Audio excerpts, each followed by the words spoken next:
Good morning, everybody, and welcome to another of our very varied ITS UK webinars where we do all sorts of different things. So as you know, this morning we are doing how to work effectively in ITS in the Middle East region. It's even more random than my usual webinar program. It came out of some assistant that Mohammed Sarouk gave me recently, where one of our members wanted some advice and help. And that went so well that I thought we turned the concept into a webinar. And here we are, and I hope you'll all benefit from it. Before we start having a chat with Mohammed, we have a video clip from our international director, who is Neosha Kayani from Cubic. He's based on the west coast of America, so 10 o'clock in the morning UK time is a stupid time for him. So he has given us a little address to set us off. Rukshan, the floor is yours. Hi everyone, I'm Neosha Kayani, the International Director for ITS UK, as well as the Director of Innovation for Cubic Corporation. I'm very sorry that I could not participate in today's session and build upon the great work between ITS UK and the MENA region that's been spanning over 2 decades. The transport sector is central to key objectives in MENA to help accelerate economic development through job creation, exports, and creating safer cities. It is also key for regional integration to improve quality of life and allow seamless integration of mobility options to create inclusive and equitable mobility for all. I look forward to working with you all in an exciting and growing sector with a lot of opportunities. See you soon. Great, thanks Rukshan for playing that. And I would stress that Neosha he's very committed to his voluntary role as our international director. And if you ever have any suggestions or ideas or things you'd like to ask him to do, then he'd really welcome that. You can reach him through Rukshan or myself, or you can reach him direct. He welcomes contacts. So we're now going on to our expert, Mohammed Sarouk, who has been involved with ITS UK possibly for longer than I have. I mean, I got involved with ITS UK in the mid-90s when I worked for the Corporation of London, which was an executive member at that time. I certainly remember Mohammed talking to me about Marconi, who he worked for, I think, when I first met him, and explaining to me the history. And I guess Marconi may be one of the very oldest ITS companies in the world. I mean, in terms of using communications for transport. But that's by the by. Mohammed will give us the benefit of his experience and some advice. You're very welcome to put points and questions in the chat or in the Q&A, and we will deal with those.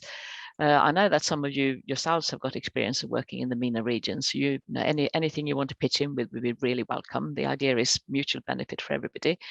So I will unmute you, because Mohammed says he welcomes dialogue, so he doesn't even mind being interrupted, which is very good of him.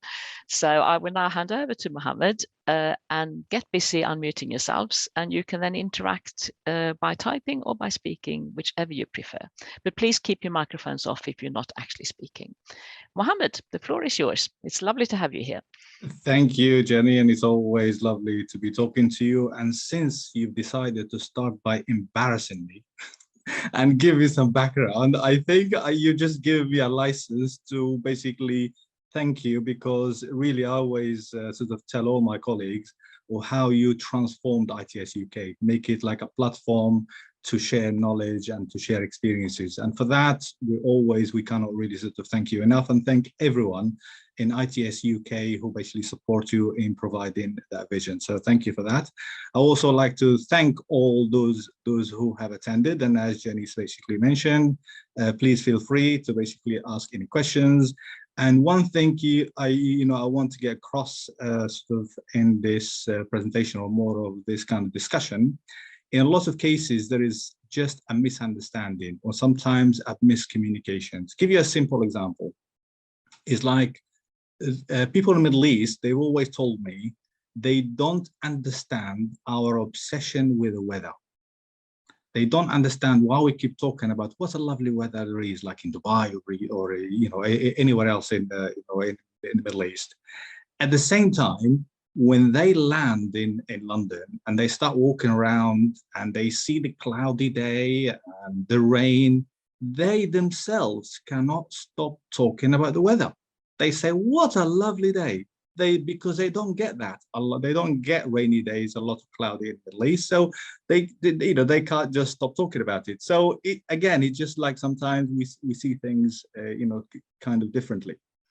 I think another very important point I always like to get across is that the Middle East is generally welcomes basically like, all the people from around the world, whether it's the UK or anywhere else. And you will notice that there's always a sense of responsibility of making you feel welcome in the Middle East, which is sometimes different in other countries. But in the Middle East, that is something you will notice, especially for those of you who have already been there. As Jenny mentioned, so I've been in the Middle East now for just over 10 years. And in my experience in the Middle East, and this is what I try to share, again, please feel free to interrupt, is that I actually went to the Middle East already equipped with a good understanding of the culture, a good understanding of the language, yet I went there with basically limitations by basically saying to myself that I don't know how the business is conducted in the Middle East. That is how I went in. And it took me really a long time working in the Middle East to understand or to get a better appreciation of the fact that business language is universal. And it's like sometimes we put our own limitations on our head that we don't understand, but in reality, if there is something you don't understand or something that looks too good to be true sometimes, it's generally not true. So you just have to trust your instinct. And there's really nothing to be worried about or be concerned about. And say, even from my own experience, you just get to understand that business language is international language and really there's an issue. There are, of course, some details. And one of the details that I want to get across is that, unlike, for example, in the UK, when you are negotiating a contract, there's generally an expectation that you will go through the contract and you will make some amendments. In the Middle East, that you will see a resistance on that. You will see a resistance on making any changes, especially to the main contract. However, you will be held to the contract. So therefore, it is very important, whilst you may not be able to make changes to the main contract, and that's even the same here in the UK as well. There is a high level contract, sometimes you just need to accept. But lower down in the contract, as well as the scope of work, you definitely need to make sure it is correct and it does reflect your role and responsibility in that particular project, because later on that avoids a lot of pain, a lot of problems, basically as you move forward.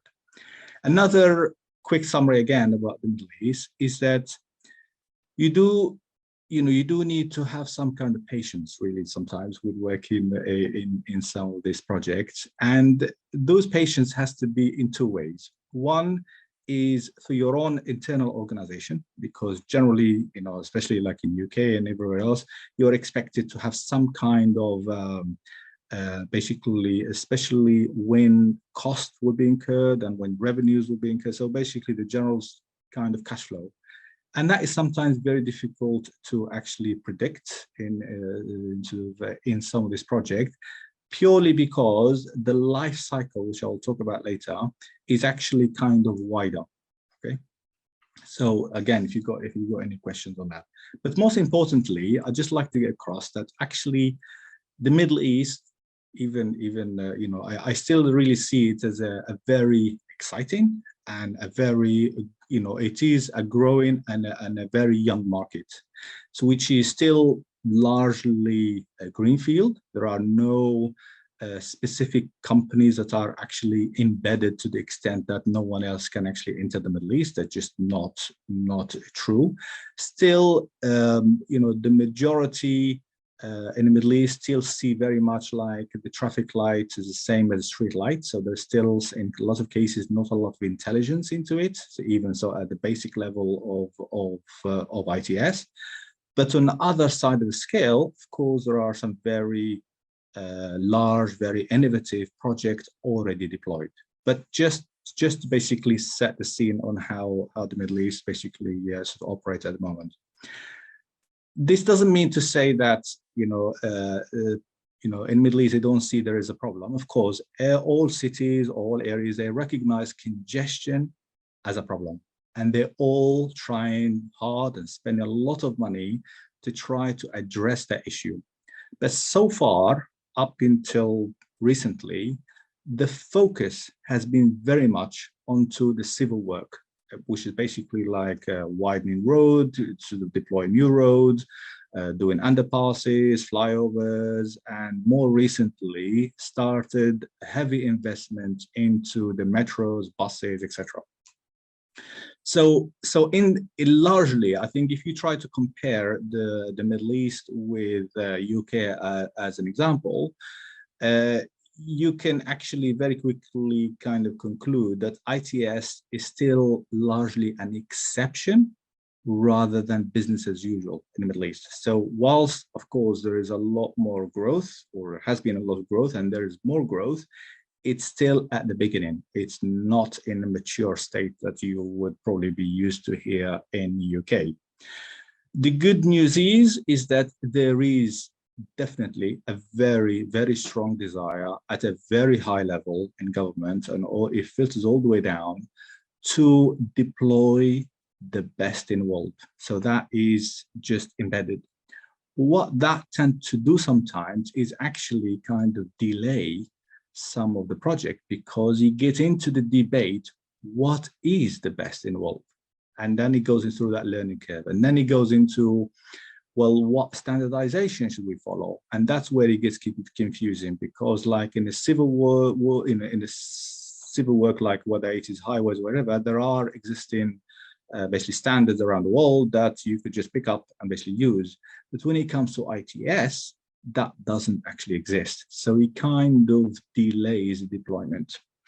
So from that, you could conclude that of course, international standards, open architectures, all of those things are very, very important. And you need to make sure that you have a responsibility to all those questions.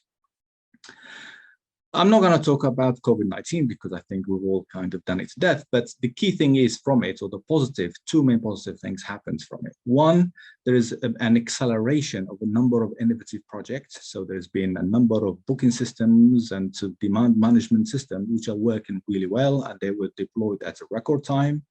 And the second, again, most important point regarding this is that traditionally in the past, most meetings had to be face-to-face, which actually limited access.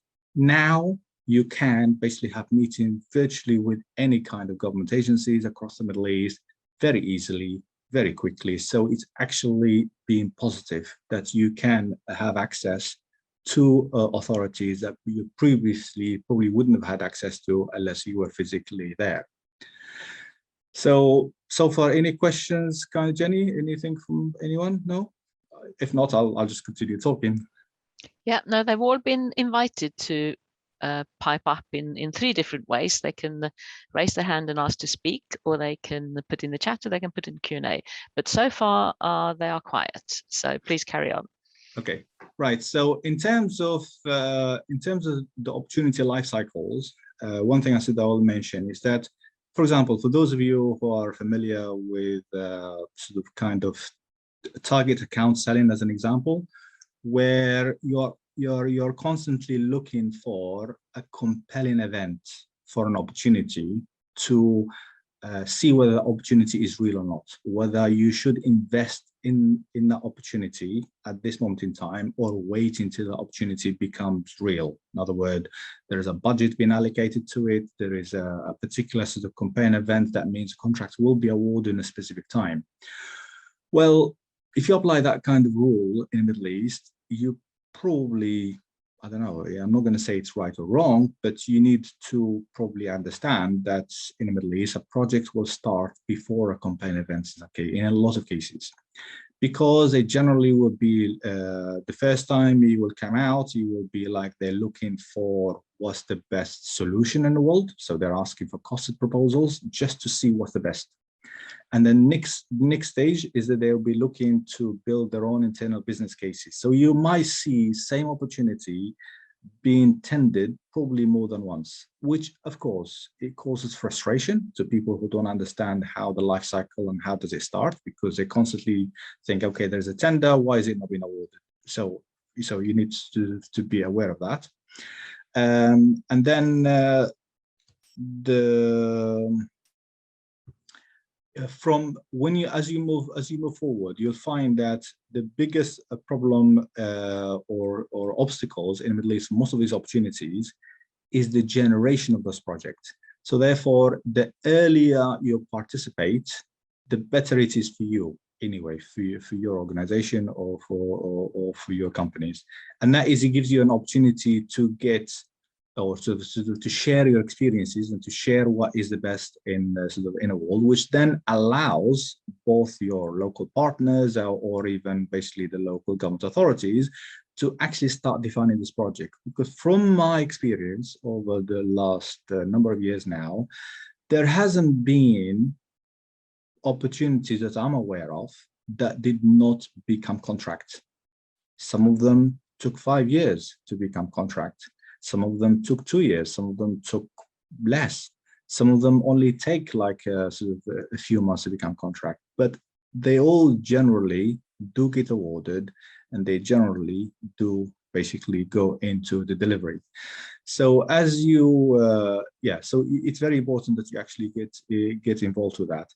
Sometimes some of the challenges that happen, which I mentioned earlier regarding contract, is that once you actually sign the contract, sometimes you might have difficulties actually closing the contract.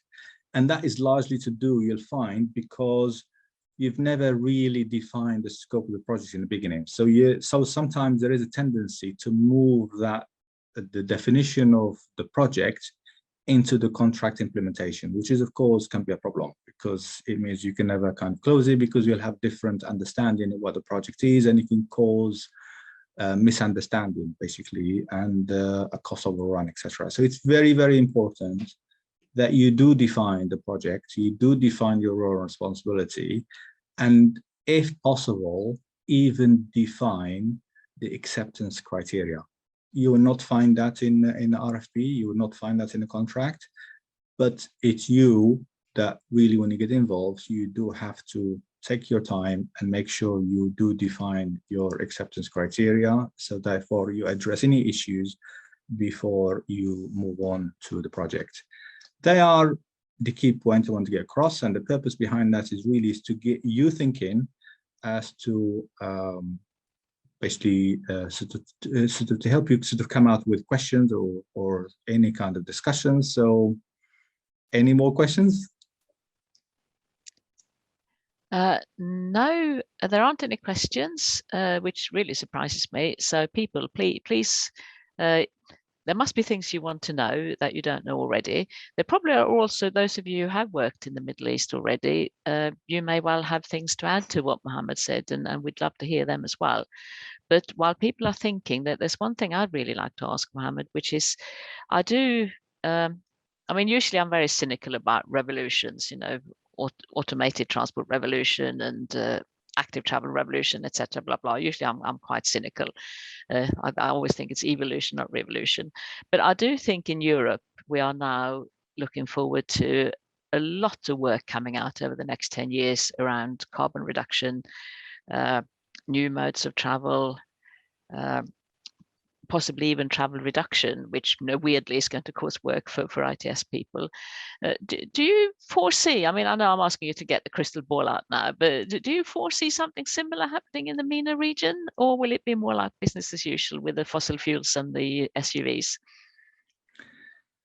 Very good question as always, Jenny. Yeah, I don't have the crystal ball, but I will try, and that is, there is a mix, because you find, for example, like in Abu Dhabi, there is already a city that is focused on that to reduce the carbon, to basically make it very efficient. So if there is a specific sort of city or government that sees a particular opportunity to be at the forefront, there is generally funding for it, and they generally go all the way.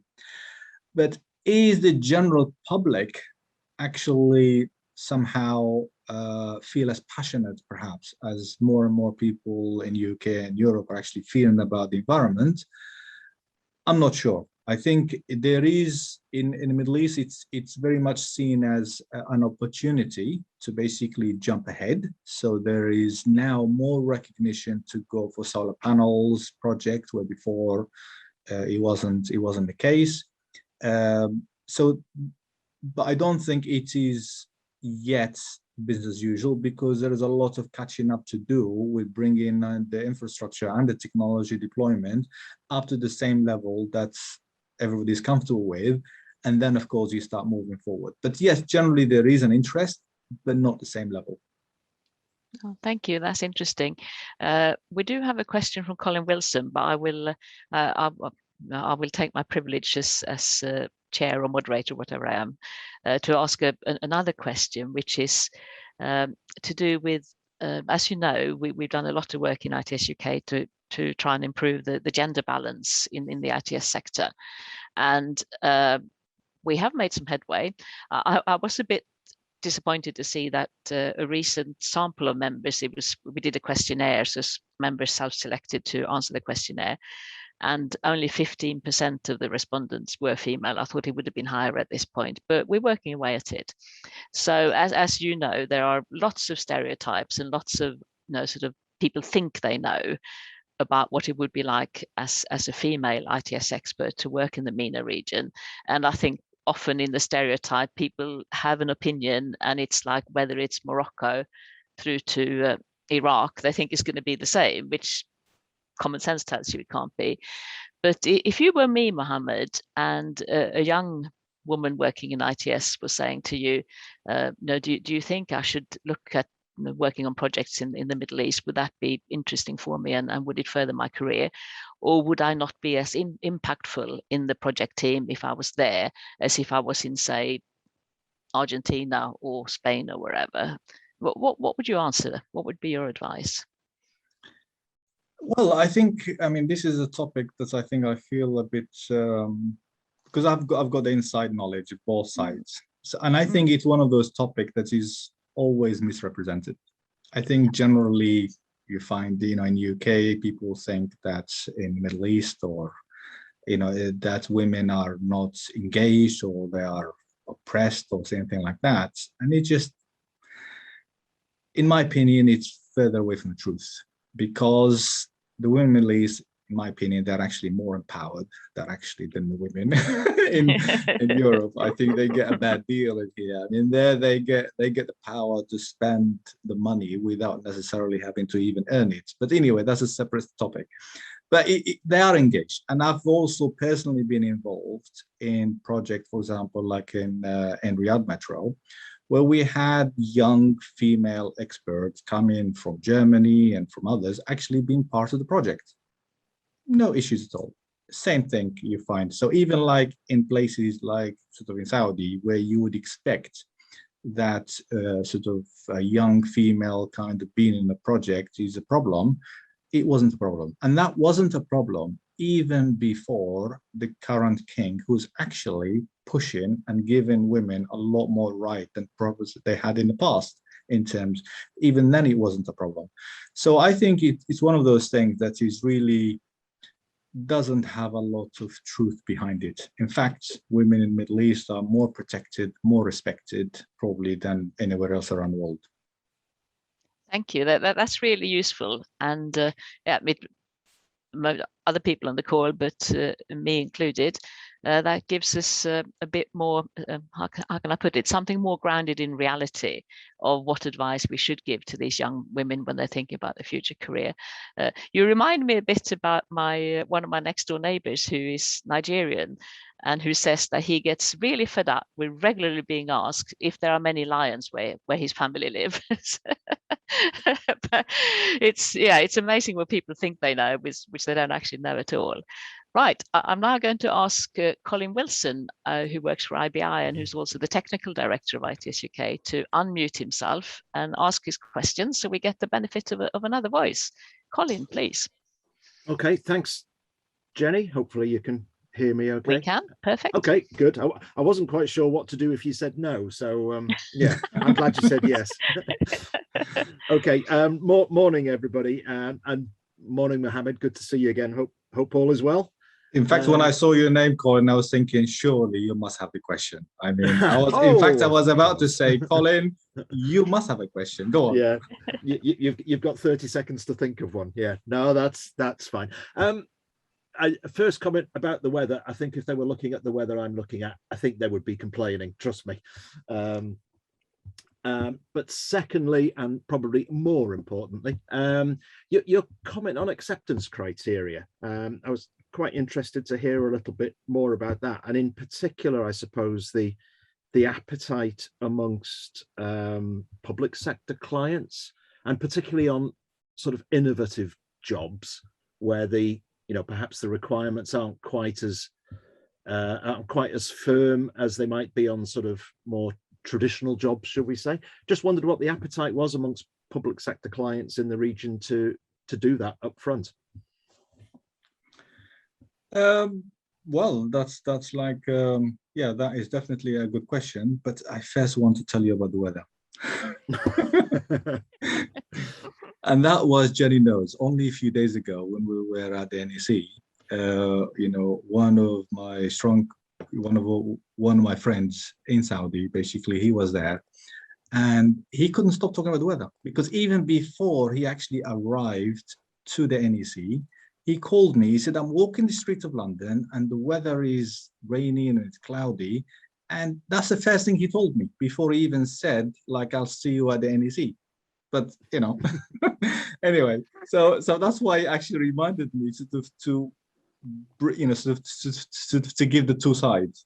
But anyway, the main question about the innovation, especially the acceptance criteria, there is, of course, I mean, I've seen projects, some innovative project being signed at a record time. So and you will get the opportunity to deliver a project at a record time. Everything is possible. I think what I was trying to get across was that sometimes you might sign a very innovative project. And what happens is, and I've seen this firsthand, is that the management change in that local authority, and you get somebody new coming in, and they will then go through that contract, and they will say, if it's not defined, they will redefine it in their own way, not what you intended or even verbally agreed with the previous management. So, and it can sometimes lead into basically delays, etc. So for that reason, from my experience, always say, yes, okay, great, innovative project can get signed at record time, and yes, you can get to deliver them at record time and everyone is happy. But you need to be aware there might be some changes, and if it does, you might end up being stuck with a contract that is not defined, and therefore someone else will come in and define it, not necessarily within the same spirit that you probably agreed in the beginning. Does that answer your question? Yeah, definitely. And it's, I mean, whilst, obviously the subject is that particular region of the world this morning, I think you've touched on something which is probably an issue many of us encountered in other parts of the world as well. But no, thank you, Mohammed. Very helpful. Thank you. And it's always good to hear from you, Colin. It's been a long time. Oh, indeed. Indeed. We'll no doubt catch up soon. Yes, looking forward. All right. Cheers. Thank you very much. Thank you. Right. Thank you, Colin. Now we've got Richard Gibson from IDT, who's wants to hear a bit more about the role of local sponsors. So Richard, I'm hoping you'll be able to speak up and ask your question. Hello, Jenny. Can you hear me? Perfect. Thank you. Super. Good morning, Mohammed. Thank you very much indeed for this. It was very interesting what I've heard so far. I seem to recall that European companies working in the Middle East needed local sponsors or agents. And from the perspective of an SME who might not have a relationship with a large local sponsor, can you tell us a bit more about how we would go about, if that's still necessary, and how we would go about finding them? Thank you. Again, another very good question. Thank you for that, Richard. The local sponsor, I find sometimes it is overplayed by, obviously, especially local companies who want to be your local sponsor. So they will kind of say it's necessary, etc. But that's not strictly correct in a lot of cases, because it all depends on your appetite of how much you want to be local, really, or how many partners you want to have. So I don't want to speak on a specific case, but I can give you, a concrete examples. For example, like in Saudi, you don't need a local sponsor to fully register your legal entity and to trade as a foreign company. Full stop.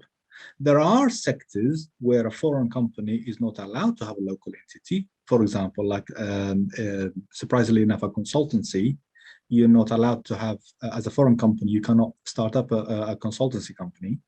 But I found a lot of foreign companies who actually have a consultancy company in Saudi, for example. They start a company as a technology contractor, because you're allowed as a technology contractor or technology supplier, you can start your own legal company.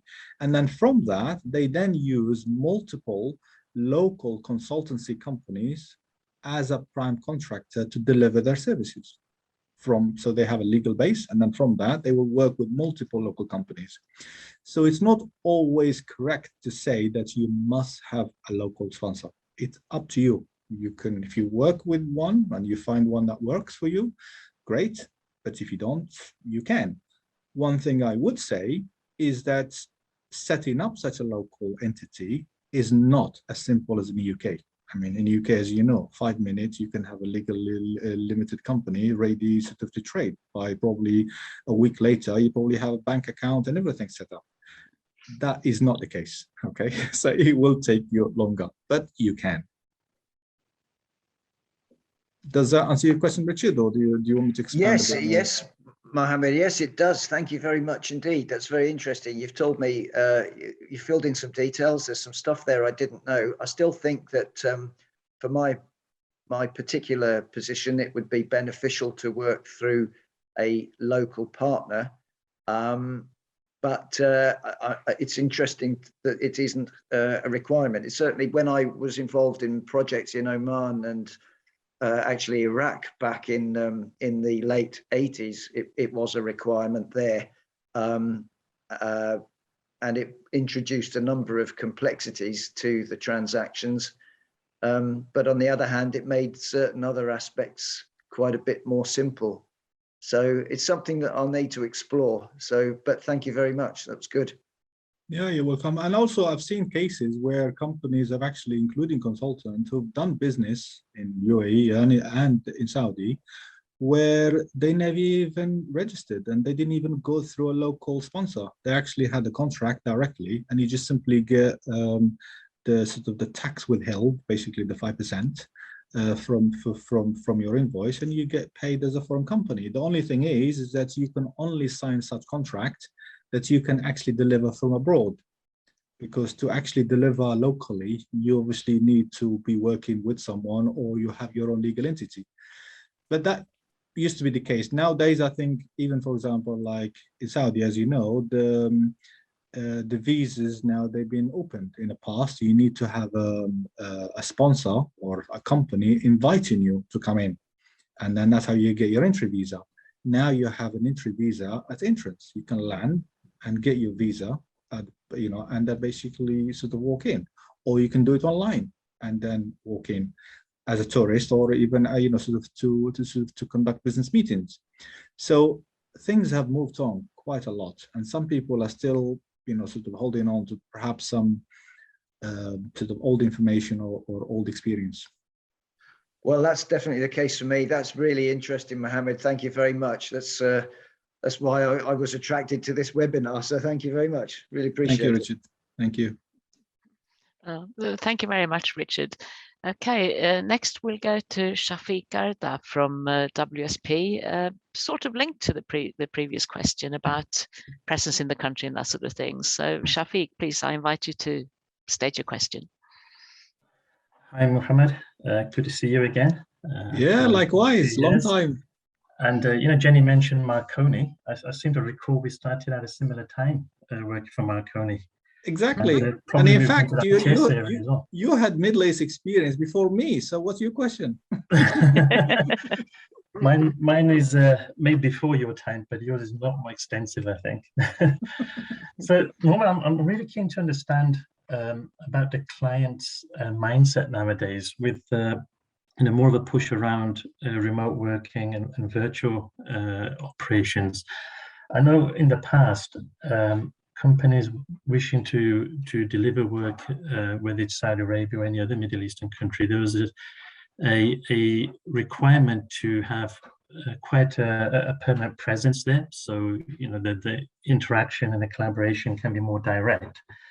And at times that can be a dilemma for organizations, say, based in Europe, because you want to pick up the work and deliver, but then do you make the investment before you get the work? And I'm just wondering whether there's been a shift in thinking now, whether they're more open to organizations delivering work more remotely, sprinkled with kind of visits as and when required, especially areas of the project where it can be done more remotely. Again, a very good question, Shafiq.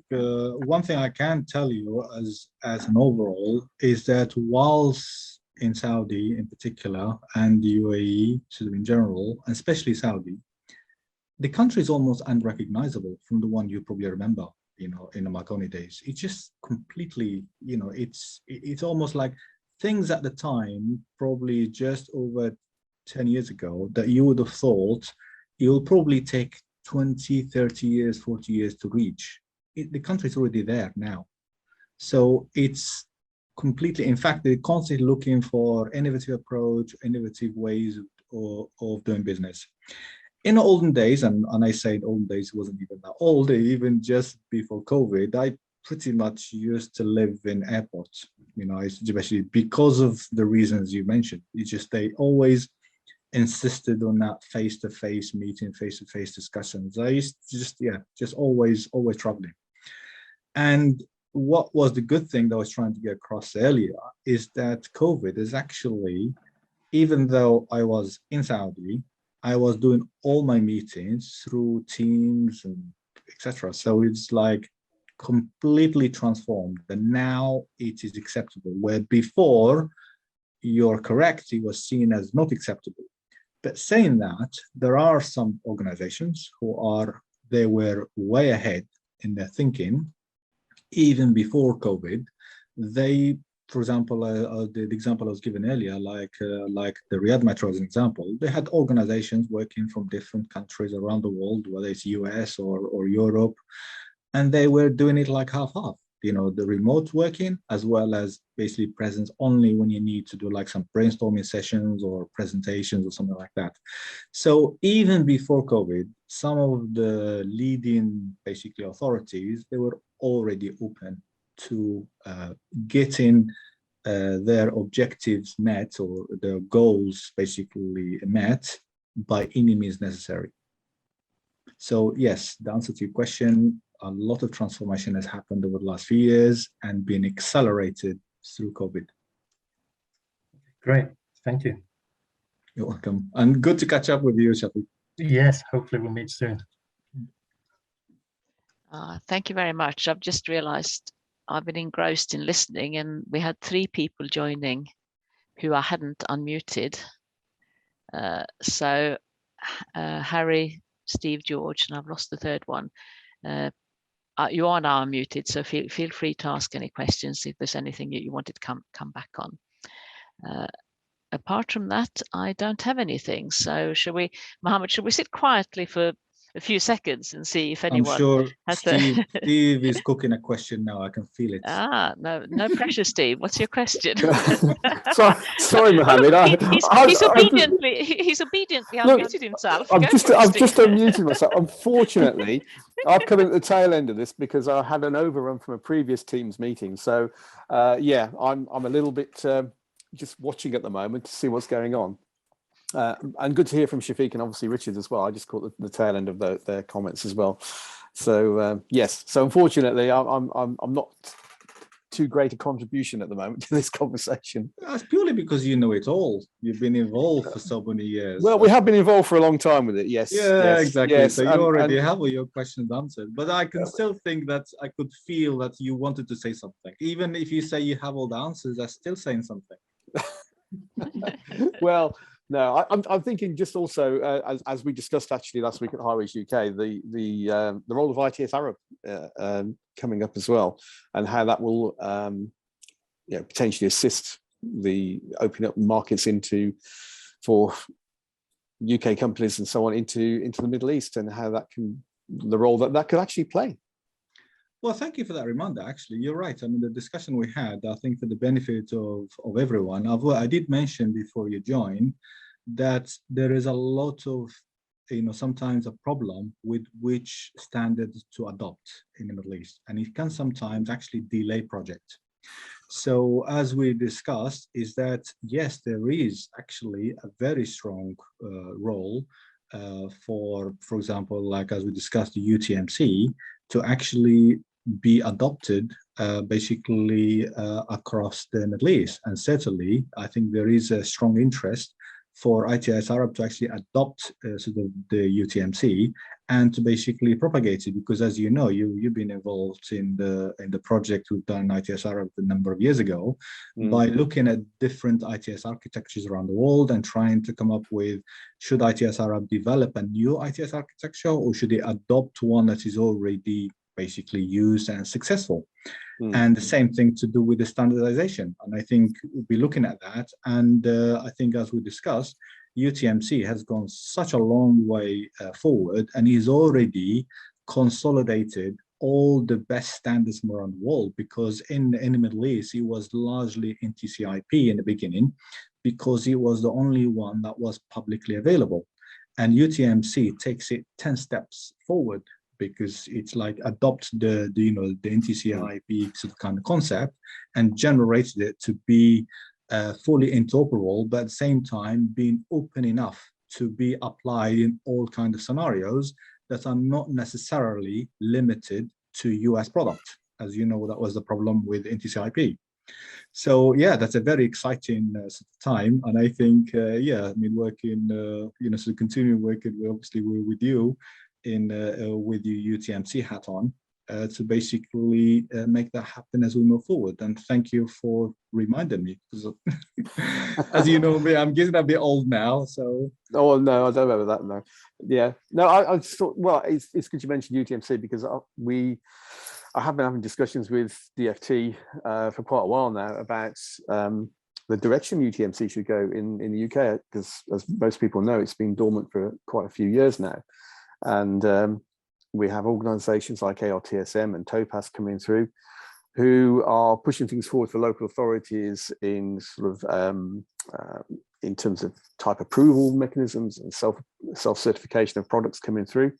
And I think what we're looking at is where potentially UTMC could evolve into supporting that process and dealing with probably standards now that are more akin to dealing with data rather than the traditional UTMC of connecting equipment on street and getting the right level of communication there. And I think it's quite an interesting sort of crossroads we're at the moment as to which way we take UTMC for it to provide the best value and to work in harmony with other organizations, and looking at the international sort of element as well, because I think one thing that UTMC does have is it's got a very good brand and market value. And I think it would be very remiss of us if we didn't continue to exploit that for the benefit of UK PLC.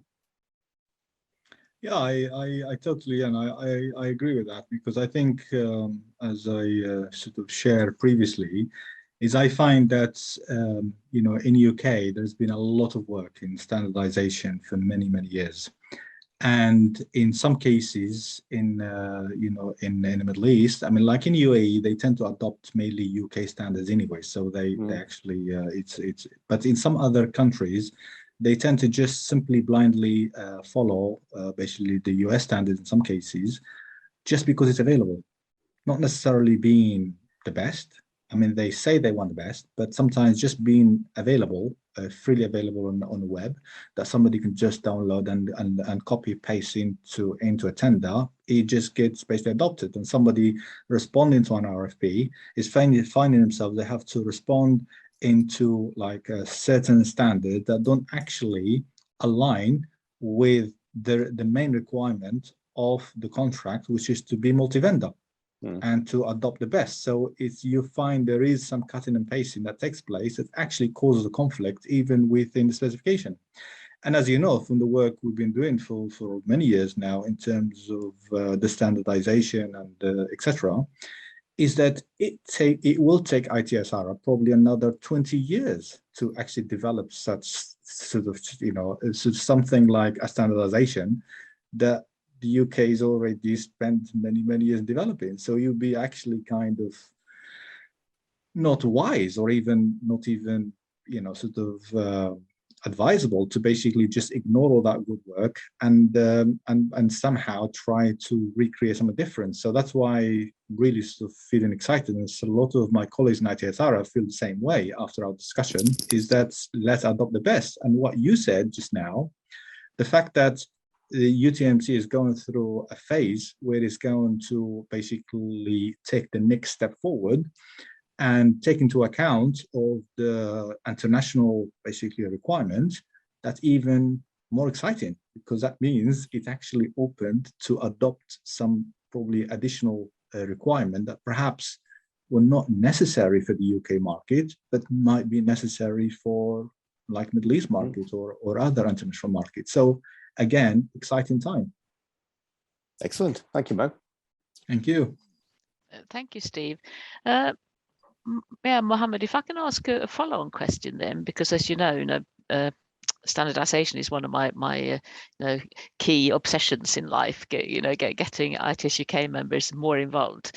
So yeah, plug. If any of you feel like you might have it in you to be a technical working group expert in ISO or CEN on behalf of the UK, I am always here. You could always drop me an email. But my question to you, Mohammed, is what sort of level do the MENA countries participate in at ISO? I mean, do they send experts to the working groups, or are they more just consumers of the standards? And if it's the latter, is there any appetite for getting more involved as actual producers of standards rather than consumers? Excellent question. And I'm not quite sure of actually how to answer it, because there is a difference. Okay, for example, like the Ministry of Transport in Saudi have, like, when you had a specific leader who was interested and recognized, he was participating even at the ministerial level, participating in some of those kind of standardization around the world. And then in some other sort of ministries, just simply consumer, they will just hire a consultant to say, you know, do a study of the world, tell me which standard I should adopt. This is my requirement, just tell me which one. And it's dependent on experience of that consultant as to which standard that organization will end up being adopting, purely based on the consultant experience, not necessarily the true outcome of international expertise or necessarily adopting the best standard. So it's very much different. For example, like in UAE, there has been a lot of drive towards basically the electric vehicles and also the autonomous vehicles. And they want to get to the forefront of basically passing legislation, passing standards, and moving forward on that, because they see that as an opportunity. And they have participated, they basically not just being a consumer, but they actually held a lot of workshops, a lot of debate, bringing in the motor vehicle manufacturers, bringing in the standardization organization, trying to bring everybody together to try to move things forward. So there is a lot of effort to try to move things forward, but in different levels. But is it as coordinated as the British standard, for example? No, there is no equivalent. To be fair, I think the scenario where the government, the state, leads the country's involvement in standards, be they ISO, CEN, ETSI, or whatever, obviously talking only about ITS here, I think that's true for places like Japan and Korea. The US possibly, because ITS America are bigger. Our big brother association over there, I would say we're equivalent to them. They're resourced to do it. But the honest truth is that in the UK, it's very personality related. There are certain people who have a passion for a certain technology, and they participate in the standards activity on behalf of the UK. I'm sure that the DFT is probably very much a leader in things like vehicle standards, but in ITS, there's no one in DFT sitting down every morning thinking, right, what shall Team UK do today for ITS standardization? It's left to John Harrod Booth, who many of you know, and the BSI Secretariat and the EPL 278 committee, which I sit on at BSI. If there's a person out there who's enthusiastic enough to do it, it gets done. If not, no. So it doesn't actually sound that dissimilar, Mohammed.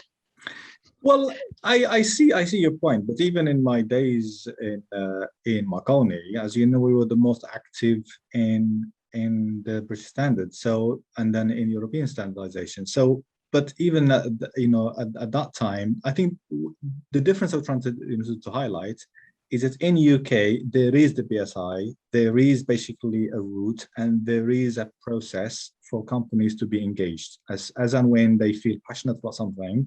Because in Marconi, we're passionate about moving the ITS forward. So of course, we were involved in the standardization of as a whole.